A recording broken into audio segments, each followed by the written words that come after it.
الحمد للہ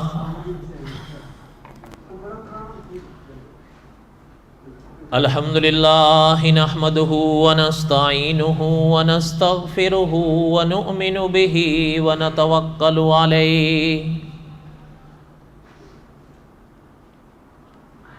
ونعوذ باللہ من شرور انفسنا ومن سیئات اعمالنا من يهده الله فلا مضل له ومن يضلله فلا هادي له ونشهد أن لا إله إلا الله وحده لا شريك له ونشهد أن سيدنا وسندنا ومولانا محمدا عبده ورسوله أما بعد أعوذ بالله من الشيطان الرجيم بسم الله الرحمن الرحيم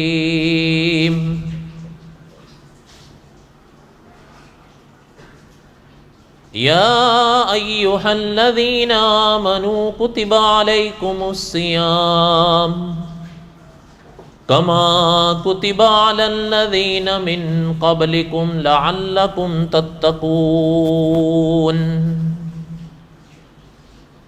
أياما معدودات فمن كان منكم مريضا أو على سفر فعدة من أيام أخر وعلى الذين يطيقونه فدية طعام مسكين فمن تطوع خيرا فهو خير له وَأَن تَصُومُوا خَيْرٌ لَكُمْ إِن كُنتُمْ تَعْلَمُونَ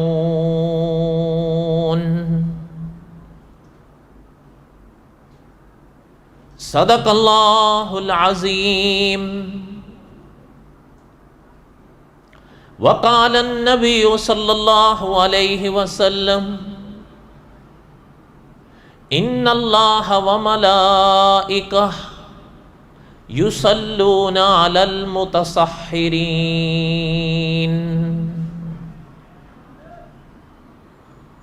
وصدق رسولہ النبی الکریم ونحن علی ذلک لمن الشاہدین والشاکرین والحمد للہ رب العالمین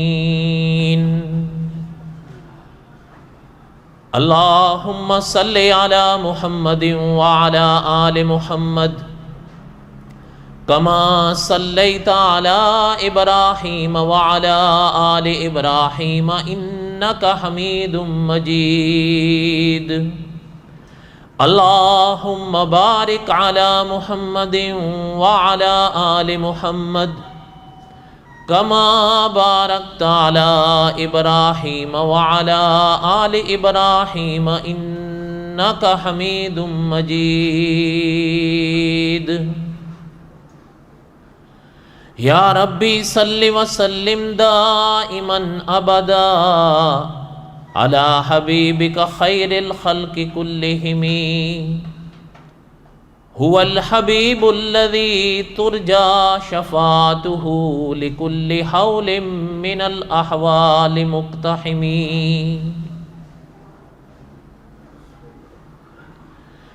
ہمہ قسم کی حمد و ثنا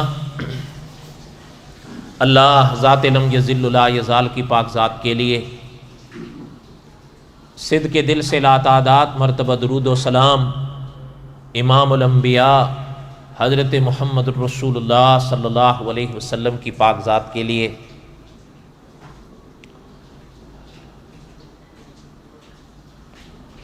شعبان کے مہینے کا آج آخری جمعہ ہے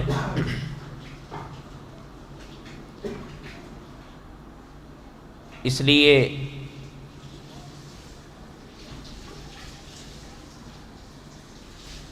میرا ارادہ یہ ہے کہ اللہ تعالیٰ اگر توفیق دیں تو ماہ رمضان کی تمہید پر میں چند باتیں عرض کروں گا۔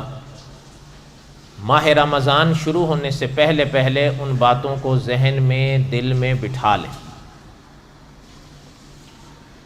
آج شعبان کی 27 ہے، تو زیادہ سے زیادہ 2 یا 3 دن شعبان کے رہ گئے ہیں، خیر و عافیت سے گزر گئے تو آنے والا مہینہ انشاءاللہ ماہ رمضان کا ہے۔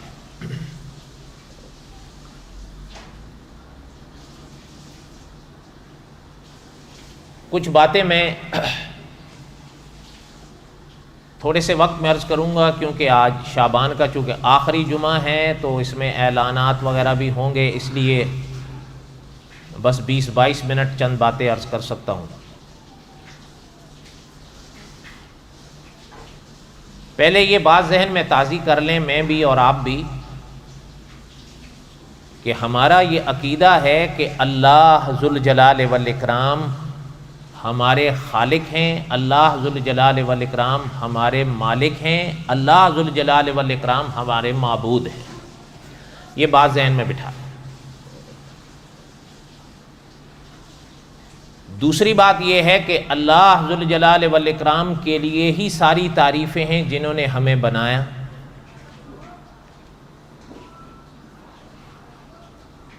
پھر بنانے کے بعد ہمارا یہ بھی عقیدہ ہے کہ اسی پاک ذات نے حضرت آدم علیہ السلام سے لے کر حضرت محمد الرسول اللہ صلی اللہ علیہ وسلم تک انبیاء علیہ السلام کا پاک سلسلہ جاری فرمایا ہماری ہدایت کے لیے۔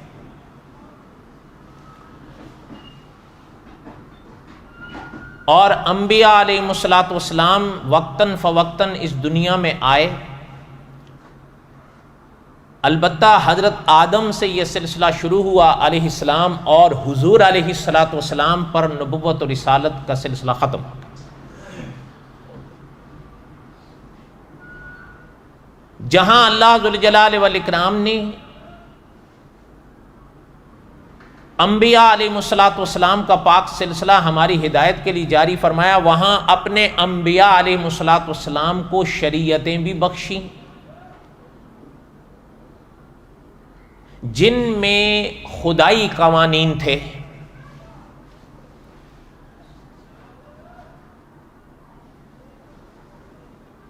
انبیاء علیہ السلام کے واسطے سے خدا کے وہ پاک احکامات انسان تک پہنچے ہیں۔ ان احکامات میں کچھ کرنے والے حکم تھے، کئی چیزوں سے منع کے حکم تھے۔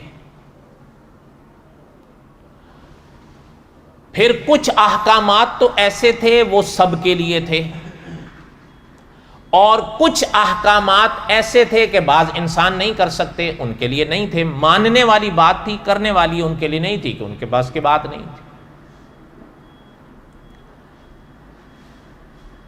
یہ جو سارا سلسلہ میں نے خلاصے کے طور پر عرض کیا ہے، اس کو کلام پاک یا احادیث طیبہ کی روشنی میں علماء 2 بڑے عنوان دیتے ہیں یا سرخیاں: آمنت باللہ و رسلہ، اللہ پر ہمارا ایمان ہے، اللہ کے تمام انبیاء پر ہمارا ایمان ہے۔ پہلے تو یہ بات ذہن میں تازی کر لیں، بلکہ بعض حوالوں سے مولانا عبد الرحمن صاحب مظاہری رحمۃ اللہ علیہ فرمایا کرتے تھے کہ انسان کو کثرت سے یہ 2 جملے دہراتے رہنا چاہیے: آمنت باللہ و رسلہ۔ ایمان تازہ رہے گا، اور محترم فرماتے تھے وسوسے جو ہوتے ہیں، جو اللہ تعالیٰ بچائیں، انسان کے پیچھے پڑ جاتے ہیں، وہ ختم ہو جائیں گے۔ اب یہ سارا سلسلہ اپنے ذہن میں تازہ رکھتے ہوئے اگلی بات سنیں۔ جو شریعت آقا صلی اللہ علیہ وسلم کے پاک دل پر اتری، ان میں بھی کچھ احکامات آئے انسان کے لیے۔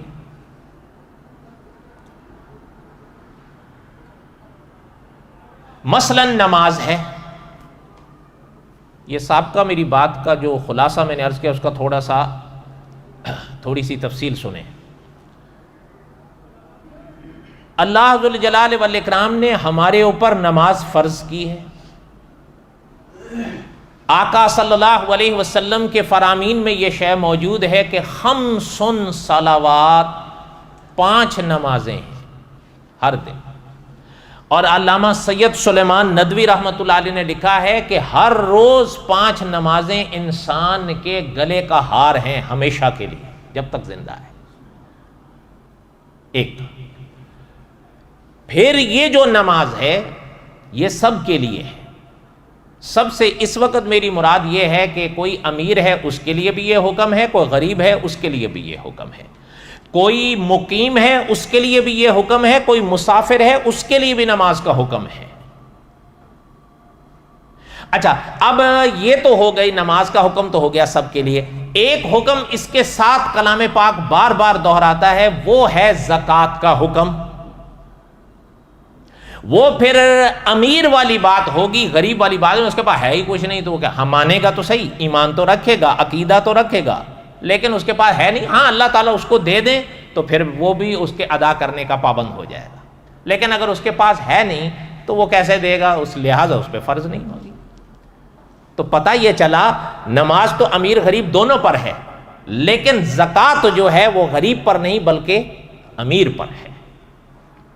ان الذین آمنوا وعملوا الصالحات واقاموا الصلاۃ وآتوا الزکاۃ لہم اجرہم عند ربہم, اللہ تعالیٰ نے اپنے کلام میں فرمایا. اب یہ ایک نماز کا حکم آ گیا, ایک زکوٰۃ کا حکم آ گیا. اچھا, نماز سب کے لیے آئے گی, زکوٰۃ امیر صاحب نصاب کے لیے آئے گی. پھر آگے اگر آپ دیکھیں تو ایک حکم اسلام کا حج کا بھی ہے, لیکن اب پھر سوال ابھرتا ہے کہ کیا حج بھی سب کے لیے ہے کہ سب نے کرنا ہے؟ تو اللہ ذو الجلال والاکرام نے اپنے پاک کلام میں فرما دیا ہے کہ وَلِلَّهِ عَلَى النَّاسِ حِجُّ الْبَيْتِ مَنِ اسْتَطَاعَ إِلَيْهِ سَبِيلًا, حج اس پر فرض ہوگا جس کی جیب میں طاقت ہو. پتہ چلا حج بھی صاحب نصاب پر آئے گا. ایک شخص اگر غریب ہے, اس کے پاس ہے ہی نہیں, تو اس پہ حج فرض نہیں ہوگا. اچھا, اب آ گیا ساتھ میں آپ دیکھیں یہ اسلام کے ارکان ہیں, نماز ہے, زکوٰۃ ہے, حج ہے. نماز سب کے لیے ہے, امیر کے لیے بھی غریب کے لیے بھی. اچھا, جو زکوٰۃ ہے وہ امیر پر آئے گی, صاحب نصاب پر آئے گی. اچھا, حج جو ہے وہ صاحب نصاب پر آئے گا, امیر پر آئے گا. آگے ایک اسلام کے ارکان میں سے رکن ہے روزہ. اب روزے کا جو حکم ہے میں نے پہلے کہا یہ سب کے لیے آئے گا. کیا معنی کہ اللہ نے جو فرمایا یا ایھا الذین آمنوا کتب علیکم الصیام, تمہارے اوپر روزے فرض کیے گئے. علماء مفسرین نے لکھا اب یہ سب پر آئیں گے, چاہے امیر ہے اس پر بھی روزہ فرض رہے گا, کوئی غریب ہے تو اس پر بھی فرض رہے گا, کوئی مقیم ہے اس پر بھی فرض رہے گا, کوئی مسافر ہے اس پر بھی فرض رہے گا. یہاں تک بات میری سمجھ آئی؟ ایک تو یہ باتیں آپ ذہن میں رکھ لیں کہ ہمارے اوپر جس طرح نماز فرض ہے, جس طرح صاحب نصاب پر زکوٰۃ فرض ہے, جس طرح صاحب نصاب پر حج فرض ہے, اسی طرح ہم پر آپ پر روزہ بھی فرض ہے. اور یہ سب پر آئیں گے, یہ اپنے اپنے درجے کے احکام سب پر آئیں گے. مرد ہے اس پر بھی آئیں گے, خواتین ہے خاتون اس پر بھی آئیں گے. ایک تو یہ بات ذہن میں رکھیں.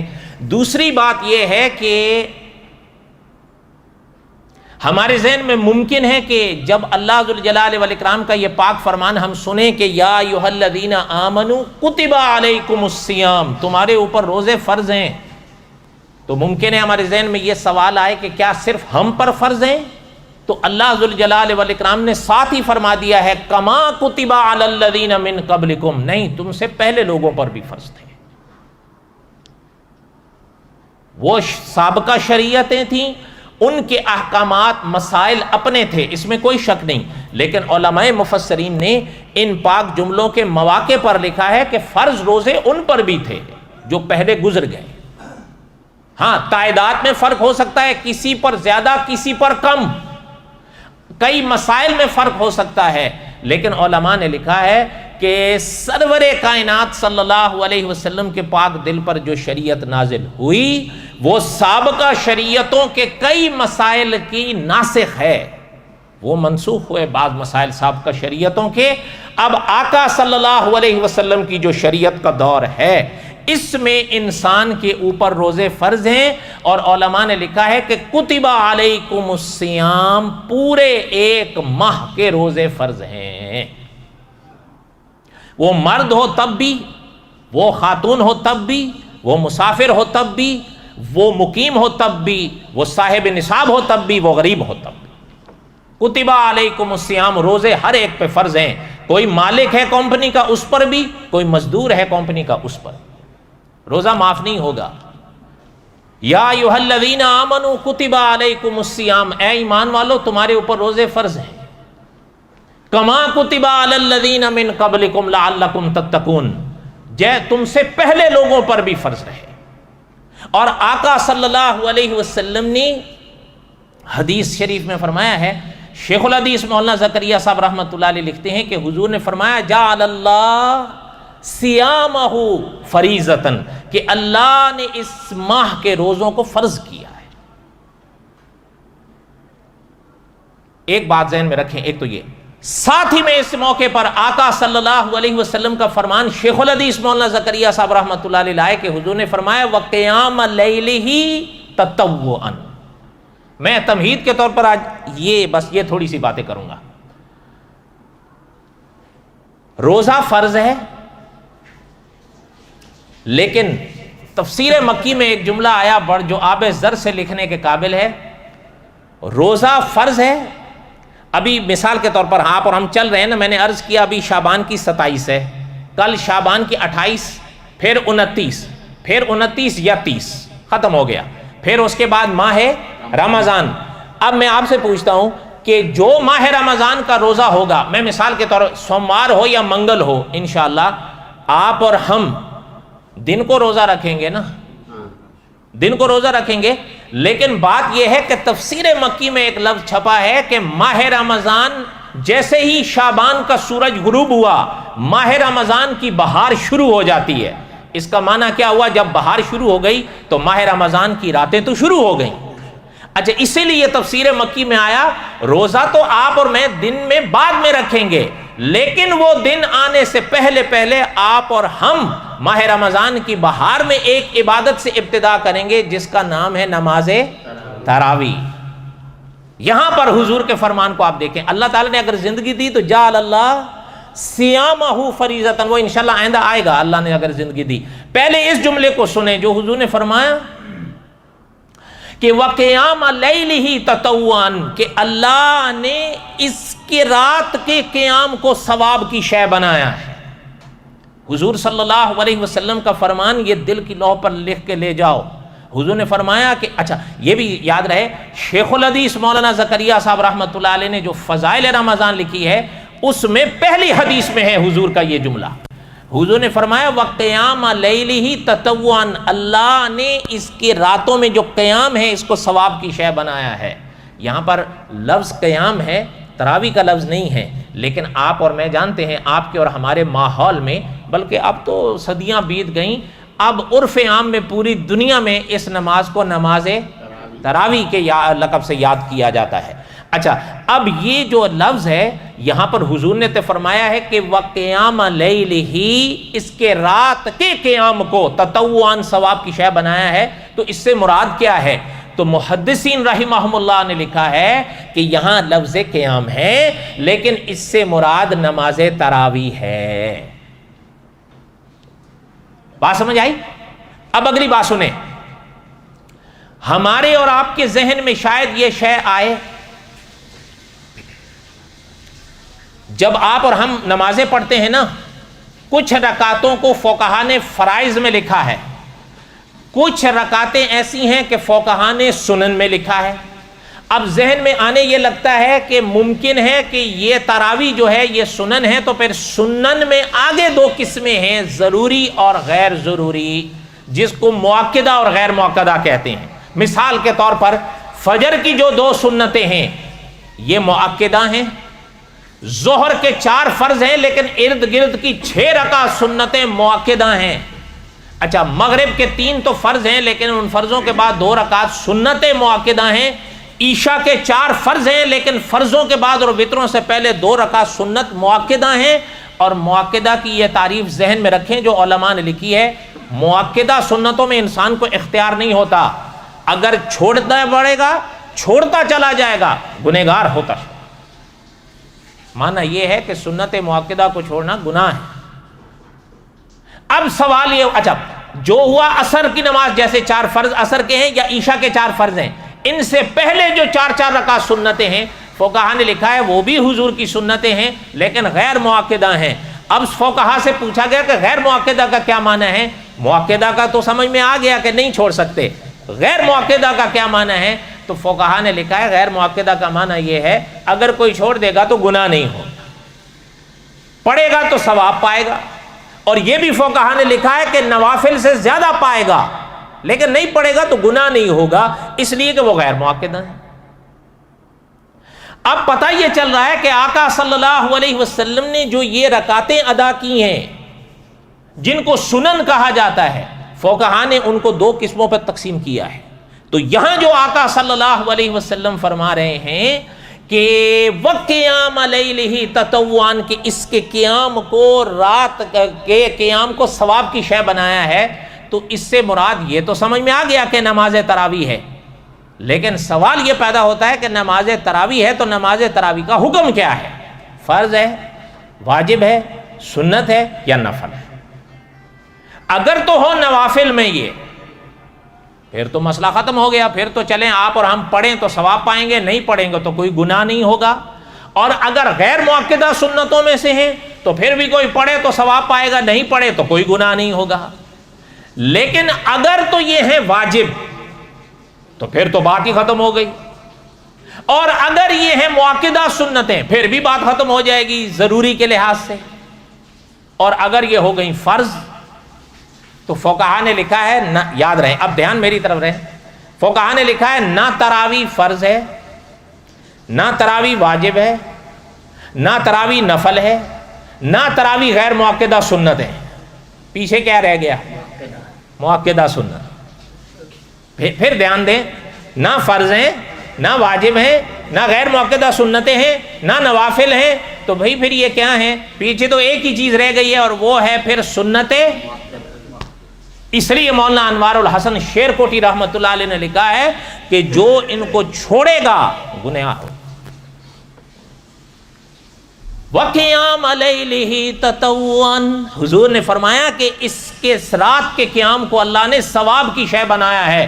اس موقع پر آپ حیران ہوں گے، شیخ الحدیث مولانا زکریا صاحب رحمۃ اللہ علیہ نے لکھا ہے، اور جہاں تک مجھے یاد آ رہا ہے، کوئی غلطی ہوگی تو میری طرف سے ہوگی، حضرت سے صدیوں پہلے حضرت شاہ عبد الحق محدث دہلوی رحمۃ اللہ علیہ گزرے ہیں، محترم نے لکھا ہے کہ نماز تراویح کا انکار سوائے رافضیوں کے کسی نے نہیں کیا۔ ممکن ہے رافضی نام آپ لوگوں کے لیے اجنبی ہو، یہ شیعوں کا دوسرا نام ہے۔ کن کا ہے؟ یہ شیعوں کا دوسرا نام ہے۔ کہنے کا مقصد یہ ہے کہ اہل سنت کے ہاں یہ سنتیں ہیں جن کو نماز تراویح کے نام سے یاد کیا جاتا ہے میرے اور آپ کے ماحول میں، اور دوسری بات یہ ہے کہ ہمارے فقہا نے لکھا ہے یہ سنتیں بھی ہیں اور مؤکدہ ہیں۔ جب مؤکدہ ہیں تو پھر چھوڑنے کا اختیار ہو، یہ یاد رہے۔ روزہ تو آپ اور ہم بعد میں رکھیں گے نا، جب صبح سویرا ہونے لگے گا روزہ تو تب رکھیں گے۔ تفسیر مکی میں آیا روزہ تو آپ دن کو رکھیں گے، لیکن رات سے جو بہار آئی ہے اس بہار سے تو ابتدا کرو۔ اور حضور خود فرما رہے ہیں کہ وَقِيَامَ لَيْلِهِ تَطَوُّعًا او کما قال النبی صلی اللہ علیہ وسلم، کہ اس کے رات کے قیام کو اللہ نے ثواب کی شے بنایا۔ اچھا اب ایک بات تو پتہ چل گئی کہ یہ سنت مؤکدہ ہیں، پڑھو گے جہاں ہو پڑھیں، اللہ نہ کرے اگر آپ کہیں کام پر ہیں، مصروف ہیں کہیں بھی، یہ ذہن میں رکھ لیں چھوڑیں نہیں، جماعت ملنی چاہیے، لیکن اللہ نہ کرے اگر کسی مجبوری کے تحت جماعت نہیں مل پا رہی یا نہیں مل پائی، چھوڑیں نہیں، پڑھیں، اپنے گھر میں پڑھیں، اللہ نہ کرے کام پر مجبوری ہے وہاں پڑھیں، چھوڑیں نہیں۔ ایک بات تو یہ ذہن میں رکھیں، یہ سنتیں مؤکدہ ہیں، معاف نہیں ہوں گی، ایک بات۔ دوسری بات، ایک سوال یہ ہوتا ہے کہ یہ تو سمجھ میں آ گیا کہ یہ سنتیں مؤکدہ ہیں، فجر کی سنتیں بھی سنتیں مؤکدہ ہیں نا، ابھی میں نے بتایا، اور ظہر کی 6 رکعتیں بھی سنتیں مؤکدہ ہیں، ٹھیک ہے۔ اچھا اب عشاء کی جو 2 رکعتیں ہیں یہ بھی اور مغرب کی 2 بھی، یہ ساری سنتیں مؤکدہ میں چلتی ہیں۔ اچھا میں آپ سے پوچھتا ہوں مثلا ظہر کی 6 رکعتیں سنت مؤکدہ ہیں نا یا 4 ہیں؟ بولو تو صحیح، 6 ہیں نا؟ اچھا تو پھر 6 پڑھنی ہے یا 4 پڑھنی ہے؟ اگر 4 پڑھیں گے تو 4 تو ادا ہو جائیں گی، لیکن 2 نہیں پڑھوں گا اللہ نہ کرے اگر میں، تو پھر 2 تو رہ گئی نا، ایسا ہی ہے یا نہیں؟ اور اگر 2 پڑھ لوں اور 4 چھوڑ دوں تو 4 چھوڑ دی میں نے، تو 2 پڑھنے سے وہ 4 تو ادا نہیں ہو جائیں گی، وہ ذمہ رہیں گی۔ اس کا معنی کیا ہے کہ یہاں پر سوال یہ پیدا ہوتا ہے کہ تراویح تو سمجھ میں آ گئی کہ نماز سنت ہے اور سنت مؤکدہ ہے، رکھ ہیں کتنی بھی، پھر ہیں کتنی؟ اچھا اب ایک موٹی سی مثال میں آپ کو دوں، ابھی آپ اور ہم جمعہ ادا کریں گے نا، جمعے کے فرض کتنے ہیں؟ 2، لیکن سنتیں کتنی ہیں؟ یاد رہے 4 ہو گئیں پہلے 2 فرضوں سے، اور 6 ہو گئیں 2 فرضوں کے بعد، کل ہو گئیں 10، ٹھیک ہے؟ اچھا یہ یاد رہے آخری جو 2 ہیں نا اس میں بعض حضرات اختلاف کرتے ہیں، لیکن ہمارے جو امام ابو یوسف رحمۃ اللہ علیہ، وہ امام اعظم ابو حنیفہ رحمۃ اللہ علیہ کے بڑے شاگردوں میں سے ایک بڑے شاگرد، ان کا فیصلہ یہ ہے کہ وہ بھی مؤکدہ ہیں جہاں تک مجھے یاد آ رہا ہے۔ تو کل کتنی ہو گئیں؟ 10 مؤکدہ ہو گئیں، تو کتنی پڑھیں گے آپ اور میں؟ 10، اول جمعہ بعد جمعہ، وہ 6 کی 6 مؤکدہ ہیں، یہ 4 بھی مؤکدہ ہیں، 10 مؤکدہ ہیں۔ تو پھر اب پتہ یہ چلا کہ جیسے وہ 10 مؤکدہ ہیں، یہ دوسری سنتیں بھی جب مؤکدہ ہیں، تراویح یہ تو سمجھ میں آ گیا کہ مؤکدہ ہیں، آخر تراویح ہیں کتنی مؤکدہ؟ ایک تو مسئلہ ہے نا اہل حدیث با اصطلاح جدید کا، میں ان پر بات نہیں کر رہا، اس کی وجہ یہ ہے کہ مجھے ضرورت نہیں لگتی۔ جیسے میں نے گزشتہ سے پوستہ جمعہ عرض کیا تھا، اگر وہ ہمارے شہید ختم نبوت مولانا یوسف لدھیانوی رحمۃ اللہ علیہ کی نہیں مانے، اگر وہ ہمارے مفتی اعظم حبیب الرحمن صاحب اعظمی رحمۃ اللہ علیہ کے محدث عظیم کی بات نہیں مانے، تو میں کس کھیت کی مولی ہوں کہ میری مان لیں گے، اس لیے ان کو ان کے حال پر چھوڑیں۔ لیکن آپ اور ہم تو حنفی ہیں نا، اب ہم نے یہ دیکھنا ہے کہ ہمارے فقہا کا فیصلہ کیا ہے۔ اگر یہ دیکھو جتنی سنتوں کی ترتیب چل کے آ رہی ہے، ہم ہر فتویٰ فقہ حنفی کے عالم سے لے رہے ہیں کہ بھائی فجر کی سنتیں مؤکدہ ہیں، یہ ہمیں حنفی علماء نے اور مفتیان دین نے بتایا ہے۔ ظہر کی 6 رکعت سنتیں مؤکدہ ہیں، یہ ہمیں حنفی علماء نے ہی بتایا ہے۔ مغرب اور عشاء کی 2 رکعت سنتیں مؤکدہ ہیں، یہ انہی علماء نے ہمیں بتایا ہے۔ تو تراویح کے بارے میں ہم ان کو چھوڑ کے اہل حدیث با اصطلاح جدید کے علماء سے پوچھیں گے کہ تراویح کتنی سنتیں ہیں؟ آپ بتاؤ۔ اگر کوئی ایسا کرتا ہے تو پھر یاد رہے کہ پھر وہ اللہ کے لیے نہیں کر رہا ہے، اپنے نفس کے لیے کر رہا ہے۔ اس کی وجہ یہ ہے 20 پڑھنا آسان ہے یا 8 پڑھنا آسان ہے؟ اور بولو تو صحیح، 8 میں تو آپ یوں 20 میں تو پتہ چلتا ہے یہ تھکنے لگتے ہیں۔ اس لیے پھر وہ یہ نہ کہے کہ میں اللہ کے لیے کر رہا ہوں، نہیں، اللہ کے لیے کہاں کر رہے ہو، تو اپنی آسانی کے لیے کر رہا ہے۔ اسی چیز کو ہمارے علماء کی زبان میں تلفیق کہتے ہیں۔ ایک لفظ سنا ہے نا آپ نے، تقلید، سنے ہیں؟ اور بولو تو صحیح، جو آپ اور ہم امام اعظم ابو حنیفہ رحمۃ اللہ علیہ کے کرتے ہیں وہ تقلید کہلاتی ہے۔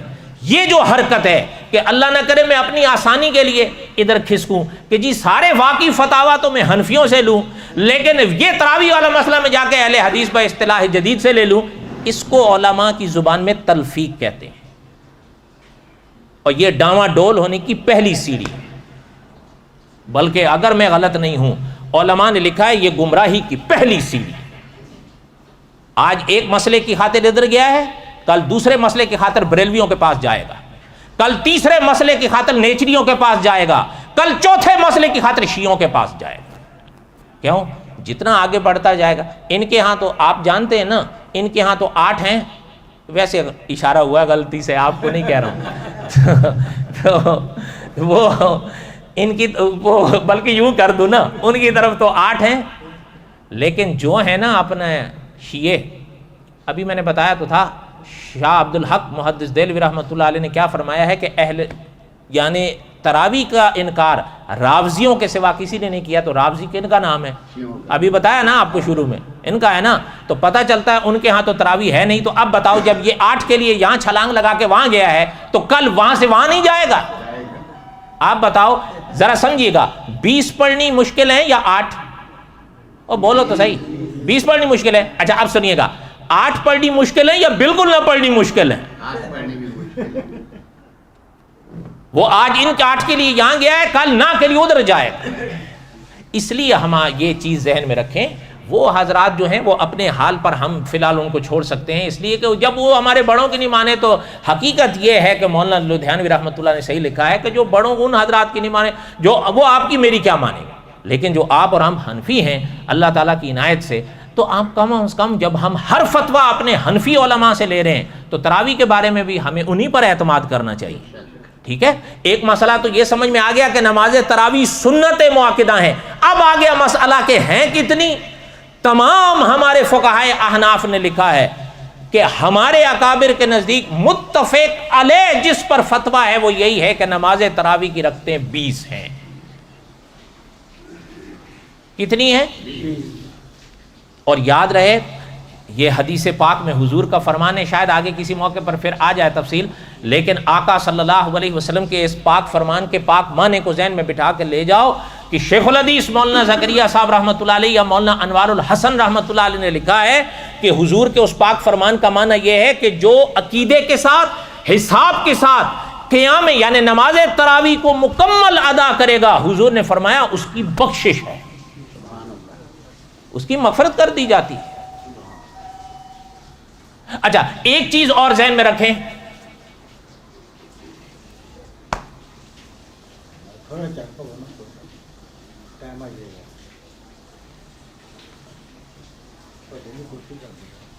ایک بات سن لیں، وقت ختم، چونکہ اعلانات ہیں پھر آپ کو دیری ہو جائے گی، لیکن ایک بات ذہن میں بٹھائیں، تراویح کے خلاصہ تو میں نے عرض کر دیا، باقی شاید آگے آئندہ کروں تو کروں، دیکھیں گے انشاءاللہ، لیکن موٹی سی بات تو میں نے عرض کر دی ہے نا، سنت مؤکدہ ہیں اور کتنی ہیں؟ 20۔ بس یہ ذہن میں رکھ لیں، باقی اللہ نے زندگی دی تو آ جائے گا اگر تفصیلات اللہ نے چاہی تو۔ ایک چیز یہ ہو گئی ہے کہ ہم نے روزہ تو صبح رکھنا ہے لیکن تراویح رات کو پڑھنی ہے، ایک بات۔ دوسری بات، روزہ آپ اور ہم نے صبح صادق سے پہلے بند کرنا ہے، یا صبح صادق سے ہمارا روزہ شروع ہوگا لیکن صبح صادق سے پہلے آپ اور ہم جو شے کھاتے ہیں یا پیتے ہیں اسے عرف عام میں کیا کہتے ہیں؟ سحری، سحری کہتے ہیں نا۔ اللہ نے اگر زندگی دی تو اگلا جمعے کا بیان میں سارا سحری پر ہی کروں گا، لیکن ایک چیز آپ سنیں، بڑے خوش نصیب ہیں وہ لوگ جن کو یہ نعمت ملے۔ اس کی وجہ کیا ہے؟ مجھ سے بہتر آپ کو ایک آیت پاک قرآن پاک کی یاد ہوگی، ان اللہ و ملائکہ یصلون علی النبی، سورہ احزاب میں ہے، ان اللہ و ملائکہ یصلون علی النبی۔ یہاں پر جو اللہ کی رحمتیں اتر رہی ہیں وہ کن پر اتر رہی ہیں؟ حضور پر اتر رہی ہیں نا۔ ان اللہ و ملائکہ، اللہ کی طرف سے بھی اور یصلون علی النبی۔ اچھا یہ الفاظ ذہن میں رکھیں۔ اب ذرا اس حدیث پاک کو دیکھیں آپ، حضور نے فرمایا جو میں نے خطبے کے دوران پڑھی تھی، ان اللہ و ملائکہ یصلون۔ اب یہ دیکھیں کہ وہاں سے یہاں تک آیت کے پاک اور حدیث پاک کے الفاظ بالکل جوں کہ تو ایک ہیں۔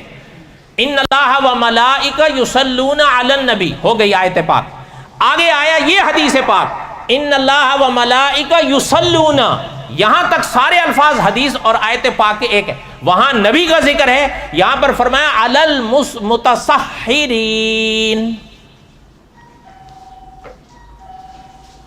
اب اس کا ترجمہ انشاءاللہ آئندہ، وما علینا الا البلاغ المبین، سنتیں پڑھیں۔